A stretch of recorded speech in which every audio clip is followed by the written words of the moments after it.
বাবা বাবা, আরে তোমরা বাবা বাবা করে চিল্লাইতেছো কেন? আর তোমাদেরকে না আমি মানা করেছি এই জায়গায় না আসতে। আরে বাবা, আজ তোমার বার্থডে না, এর জন্য আমরা উইশ করতে চলে এসেছি।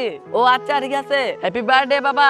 আরে আমার কলেজের বাবা তো চলে এসেছে। আর তোর কি মনে ছিল আজ যে আমার বার্থডে? আরে হ্যাঁ বাবা, আমার মনে ছিল। বাবা আমাকে 500 টাকা দাও, আমি পার্টি করব। আচ্ছা ঠিক আছে, এই নে 500 টাকা। বাবা বাবা, আমাদেরও টাকা দাও না। আরে তোদেরকে টাকা দিব মানে তোদেরকে যে পাঠাচ্ছি এটাই তো অনেক বেশি। আবার টাকা দিব, এই নে 50 টাকা করে নিয়ে যা। আরে বাবা, আমাকে যে 500 টাকা দিয়েছিলা ওইটা আমার বন্ধুদের সাথে পার্টি করে নিয়েছি। আরে বাবা আমার, তুই অনেক ভালো একটা কাজ করেছিস। আরে ওই তোরা কই গেছিলি? আর তোরা 50 টাকা দিয়ে কি কি করেছিস? বাবা এই নাও, এই ঘড়িটা রেখে দাও। আরে এই ঘড়ি না নষ্ট হয়ে গেছিল, তোমরা কই পেলা? তার আগে গেছে, আপনি যদি এই দুইটা ছবি থেকে একটা কেউ পছন্দ করে থাকেন তাহলে ভিডিওতে লাইক করে চ্যানেলে সাবস্ক্রাইব করে দিন। আরে এটা তো নষ্ট হয়ে ঘরে পড়েছিল আর আমরা 100 টাকা দিয়ে এটা ঠিক করে নিয়ে এসেছি।